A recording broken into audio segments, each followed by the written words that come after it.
Segundo as últimas estatísticas realizadas pela polícia, o número de menores envolvidos em crimes dobrou em 10 anos. Consequentemente, a quantidade de internos na Fundação Casa, a antiga FEBEM de São Paulo, cresceu. E o mais preocupante é que os delitos mais graves vêm sendo cometidos por garotos na faixa de 16 anos. Os atos infracionais praticados por adolescentes nessa faixa etária aumentaram aproximadamente 80% em 12 anos, ao subir de 8 mil em 2000 para quase 15 mil crimes. Um dos casos que chocou o Brasil aconteceu há 4 meses. Vitor Hugo Dippmann é surpreendido por um assaltante na porta do prédio em que morava, na zona leste da capital. O ladrão tenta roubar o celular dele. Segundo as imagens, o rapaz não reage, mas demora alguns poucos segundos para entregar o aparelho. E em seguida, o bandido atira. O rapaz é atingido na cabeça e fica na calçada. O bandido sobe na garupa de um comparsa e os dois fogem. Os ladrões tinham em torno de 17 anos. O cara é um animal. Um cara desse não tem sentimento, porque ele não reagiu. Ele entregou o bem dele e mesmo assim o cara dá um passo para trás, põe a arma na cabeça e atira. Então quem atira na cabeça, atira para matar. Outro crime de repercussão nacional foi o que envolveu Renan Ardito Rosa, de 22 anos. Renan era estudante e foi com alguns amigos a uma festa na escola de samba Rosas de Ouro, localizada na zona norte de São Paulo.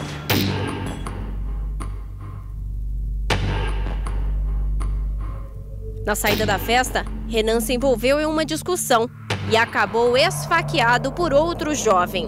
A polícia investiga se a morte foi causada por uma briga ou por um assalto.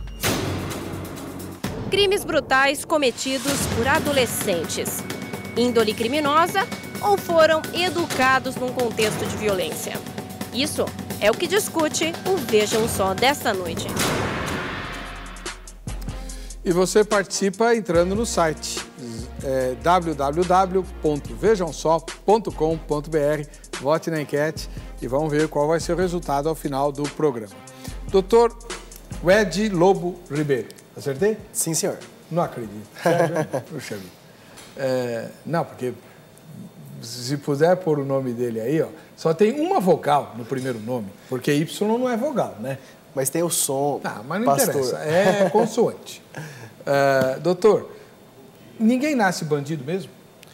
É possível já nascer com alguns traços, tanto do ponto de vista genético, como também da estrutura cerebral, para ter já tendo um risco maior de desenvolver o comportamento criminoso na adolescência e na idade adulta. Portanto, existem algumas pessoas que já nascem com uma predisposição biológica para transgredir leis, ter comportamentos violentos e levar a algumas consequências muito graves, como estamos discutindo.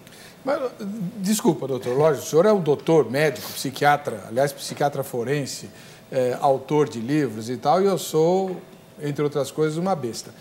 Mas quando eu estudei psicologia no século passado, meu professor de psicologia, que aliás já morreu, ele falava assim, olha, no passado tinha lá umas teorias de que a formação do cérebro, o formato do crânio, o jeito de Lombroso. Esse Lombroso. Mesmo, Lombroso. Ele falou que isso era tudo bobagem. Esse especificamente, sim, já caiu, a ciência não tem mais aceitação. Tanto é, pastor, que nós temos codificação internacional do transtorno de conduta. O que é o transtorno de conduta? É um adoecimento comportamental da criança e do adolescente que já faz com que ele tenha uma dificuldade natural própria de empatizar, colocar-se no lugar dos outros e a partir daí ele começa a cometer uma série de comportamentos que repercutam negativamente na vida do outro sem que ele tenha sentimentos de compaixão em relação ao outro. Mas não tem nada morfológico que mostre isso? Já tem, pastor. Tem, inclusive, o que eu falei inicialmente, uma alteração na região chamada suborbital, que é uma região do cérebro correspondente à parte inferior do cérebro, em que pessoas com alterações específicas, lógico, pastor, que isso não é uma generalidade e não vale para todos. Então, para explicar o comportamento violento de algumas crianças, adolescentes que vão para a idade adulta, tanto é que tem essa doença, esse transtorno, que é codificado nos manuais diagnósticos internacionais. Interessante. Então, eu já vou passar a palavra para o doutor Ariel, mas um especialista que examine morfologicamente a pessoa, mesmo que ela não tenha feito nada, ele já pode falar, esse cara aqui... Pastor, todas as questões da saúde e da doença mental, elas são multifatoriais. Então, este é um elemento que constitui. Não é determinante. Como nós não temos para a doença mental, não temos ainda conhecimento para dizer que qualquer doença mental, não só transtorno de conduta, mas a esquizofrenia, transtorno bipolar, a própria dependência química, nenhum deles tem, à luz do conhecimento atual, um único fator determinante. Todos são de uma interação, em que eu quero reconhecer que o ambiente constitui uma série de fatores que favorecem o comportamento criminoso, mas ele não é exclusivo. Existem também os elementos biológicos, físicos, que inclusive vindos da genética. O senhor está olhando fixamente para os meus olhos. Eu tenho esse troço aí suborbital, não? Não, senhor. Com certeza o senhor é um exemplo de conduta de uma feliz saúde mental que já vem desde o seu nascimento, a sua constituição. A saúde mental eu não sei não. Eu tenho minhas dúvidas, mas depois a gente se consulta. Doutor Ariel, como é que o senhor vê essas questões ligadas a esses determinantes bioquímicos ou até morfológicos na indicação? O senhor que tem uma experiência aí com atos infracionais de longa data, né? O senhor acha que isso é meio forçação ou é assim mesmo? Não, o Dr. Welde colocou a experiência científica, né? E com relação a isso não há o que se contrapor. Existem casos excepcionais, né, de distúrbios psiquiátricos, da psicopatia. Agora, o Brasil ele também não encerrou a sua reforma psiquiátrica. O país tem uma lei de saúde mental muito elogiada, mas a grande questão é que, na prática, hoje a rede pública não oferece também um tratamento adequado. O doutor Eude colocou que, se for diagnosticado desde o início, existe tratamento, se pode evitar até o envolvimento dessas crianças e adolescentes com crimes graves, inclusive. Agora, a questão é que esse tratamento preventivo, ele não ocorre, ele não existe na prática. Nós temos uma precariedade muito grande com relação ao funcionamento dos centros de apoio psicossociais, com relação ao tratamento ambulatorial, à medicação, a dificuldade com relação à internação mesmo voluntária. Não existe vaga, não existe leito, não existe muitas vezes espaços adequados sequer para a internação voluntária daquela pessoa que quer se tratar, tanto na questão de drogas quanto nos problemas psiquiátricos. Agora, imagina então para a internação involuntária ou até para a internação compulsória, que é aquela que ocorre excepcionalmente a partir de uma decisão judicial baseada em laudos psiquiátricos. Então, essa é a grande questão, a grande dificuldade. Hoje as pessoas que têm distúrbios psiquiátricos, que também precisam de tratamento psiquiátrico em razão das drogas, elas estão habitando as cracolândias, elas estão morando nas ruas, elas estão cometendo crimes, elas estão indo para as unidades de internação de adolescentes infratores e depois elas continuam cada vez mais se aperfeiçoando na criminalidade, se afundando cada vez mais e depois vão para o sistema penitenciário também. Então, essa é a grande questão que coloca em xeque também a falência das políticas públicas nesse setor no país. Então, eu até concordo com o senhor nessa análise que o senhor fez, se o problema fosse só o aumento da quantidade de atos infracionais, né? Mas eu queria que o senhor comentasse, talvez seja uma ilusão nossa, não é difícil a gente se iludir com essas coisas, mas parece, para boa parte da sociedade, inclusive para mim, que tem havido um incremento na crueldade, na malignidade dos crimes cometidos ou dos atos infracionais cometidos por por menores, por adolescentes, de uma maneira muito grande, muito que assusta. Como o senhor acompanha esse tipo de coisa desde o tempo da FEBEM, lá atrás, o senhor foi um dos ilustres batalhadores para que houvesse moralidade, uma mudança e aplicação efetiva da lei no cuidado com os adolescentes, porque a FEBEM não cuidava só de infrator, né? É bom lembrar disso também. De carentes também. De carentes também. Enfim, tem havido esse aumento da malignidade, da crueldade, ou isso é uma ilusão? Tem aumento, sim, da criminalidade infanto-juvenil. Na verdade, a criminalidade da violência em geral, ela tem aumentado no país. E certamente não é em razão também simplesmente dos distúrbios psiquiátricos, é também resultado de pessoas que vivem num contexto de violência, de negligência, de pessoas que estão submetidas ao mundo da violência e da criminalidade e que se tornam também criminosos. Agora, a criminalidade infanto-juvenil, ela está no mesmo patamar que estava há 10, 20 anos atrás.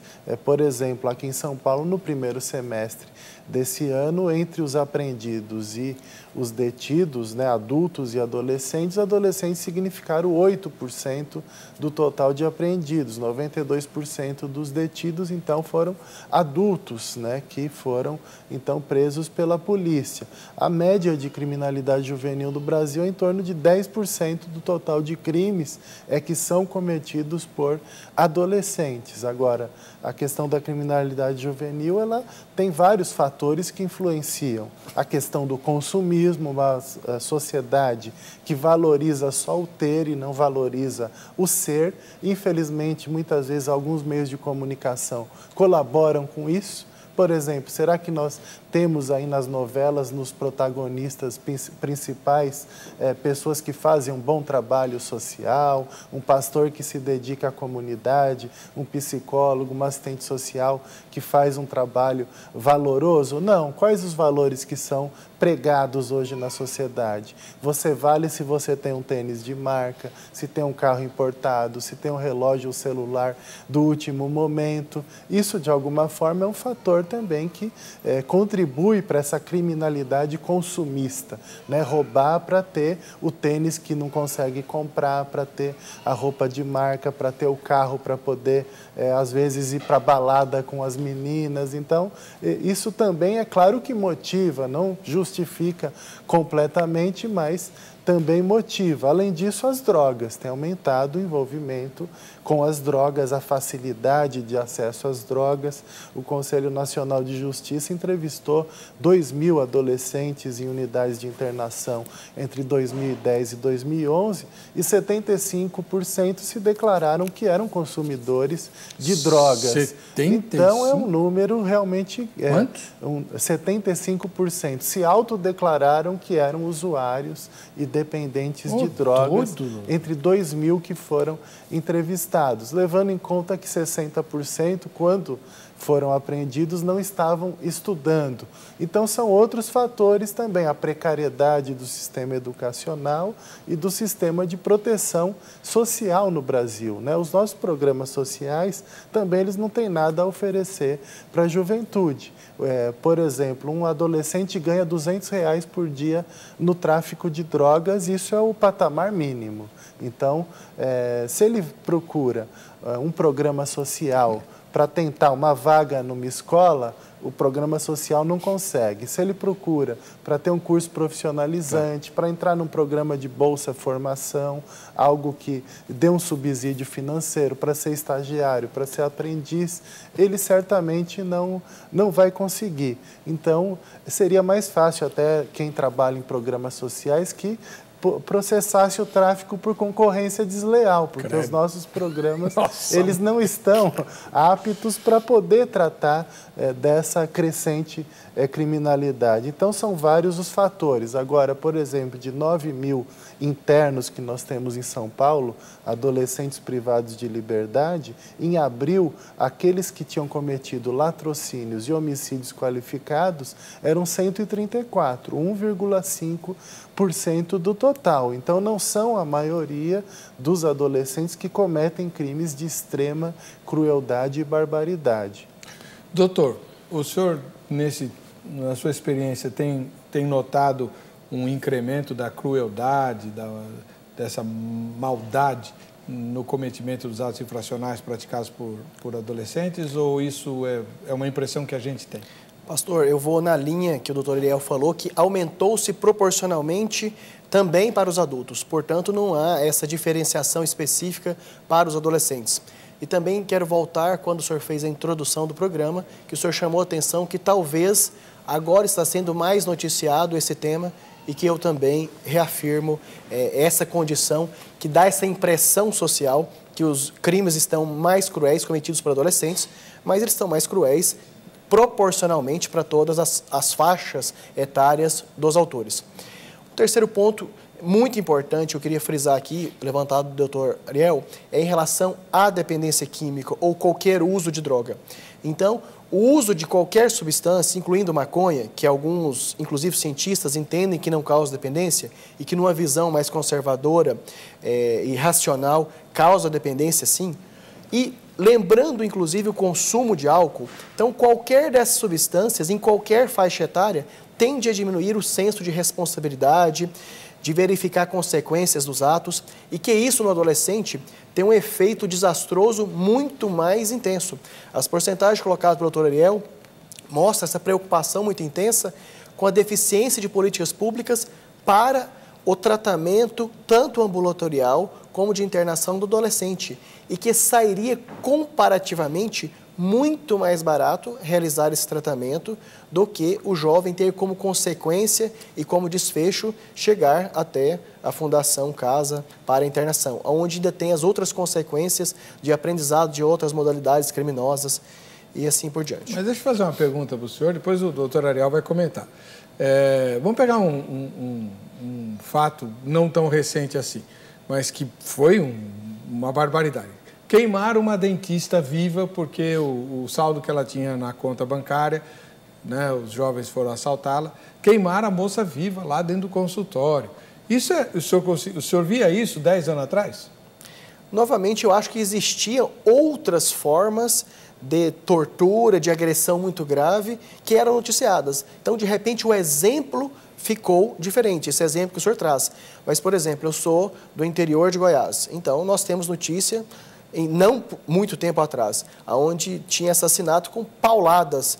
Eu, na verdade, não sei comparar se é pior o assassinato por pauladas na cabeça de alguém, machadada na cabeça, com queimar a pessoa viva. Então, o que eu acho, pastor, é que se pega um exemplo e a partir dele faz-se inferências generalizadas. Então, quando eu trago esse exemplo de relatos de assassinatos com múltiplas perfurações por uma peixeira, comparado com queimar alguém, eu não consigo medir se um é mais perverso do que o outro. Então, nesse caso, e que não foi cometido, esse exemplo que o senhor citou agora, por um adolescente, foi por um adulto. O que, mais uma vez... Ah, foi um adulto? Até onde eu sei, sim, aquele Parece caso do dentista. Tinham 3 adultos envolvidos e um adolescente que também colaborou. Mas não foi ele que jogou fogo Ele lá? primeiro ele tinha assumido que ele que fez, depois ele voltou atrás. Ah, ele voltou atrás. O adulto é que se disse responsável. Eu fiquei com a informação velha, então. Que tem isso também, né, doutor? De tentar aliviar de se colocar a culpa, né? O que se configura a corrupção de menores, né? Todo adulto que leva um adolescente para cometer um crime, ele também vai responder pela corrupção de menores. E o dessa madrugada? O senhor soube? Qual, pastor? Lá em Ipanema? Estavam tentando enterrar um homem vivo lá. Um morador em situação de rua, inclusive tinha adolescentes e jovens, né, envolvidos. Um rapaz de 18 anos. Nesse crime. Que quando ele foi flagrado pela polícia, ele foi pego em flagrante. Né, tentando... O caso do Índio Galdino é muito parecido. Exato. Tinha adolescentes e jovens que queimaram o índio e depois disseram que achavam que era um mendigo. Como se fosse, estava justificado e fosse plausível que alguém seja incendiado. Então, já que o senhor tocou nesse assunto, eu vou antecipar aqui a pergunta e depois o doutor Lobo vai comentar também. A empregada doméstica que foi molestada e atacada por jovens de classe média alta lá no Rio de Janeiro que ao serem detidos falaram, não, é que a gente pensou que ela era prostituta, como se pudesse fazer o que quiser. Às 5 horas da manhã, a mulher estava indo trabalhar e tal. Nesse caso, eles não estavam vindo de um contexto de violência, doutor Ariel, eles eram todos gente de famílias muito boas. Sim, o contexto de violência ele não existe só na pobreza, né? Nós hoje também temos situações de abandono, elas não ocorrem só nas famílias pobres. Às vezes, uma família em situação de pobreza, ela até deixa os filhos abandonados em razão também das suas condições de miserabilidade. Ou, por exemplo, a mãe que tem que trabalhar fora, sustentar os filhos, não consegue vaga na creche e deixa seus filhos praticamente abandonados o dia todo.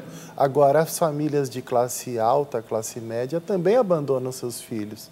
Abandonam para os amigos educarem, abandonam para as escolas possivelmente educarem, abandonam na frente de computadores, de redes sociais. Então, são formas também de abandono.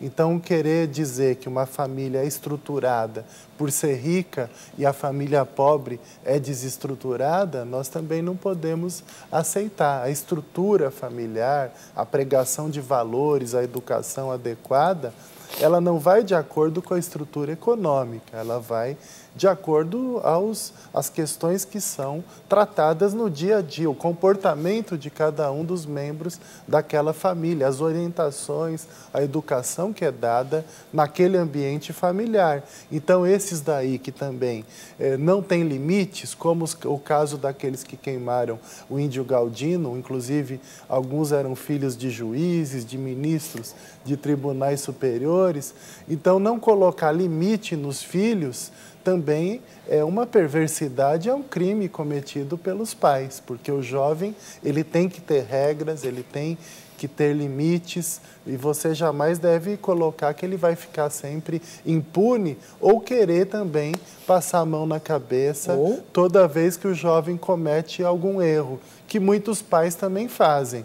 Eles condenam quando o filho dos outros comete algo irregular ou um crime, mas quando é o próprio filho, daí está sempre justificando. Eu vou chamar o intervalo, na volta o doutor Lobo vai comentar o seguinte, nesses casos que nós acabamos de falar, será que os jovens não estão refletindo um conceito que os próprios pais têm das classes sociais inferiores? Né? Pode maltratar a prostituta, pode maltratar o índio porque eles não são gente? Né? No próximo bloco.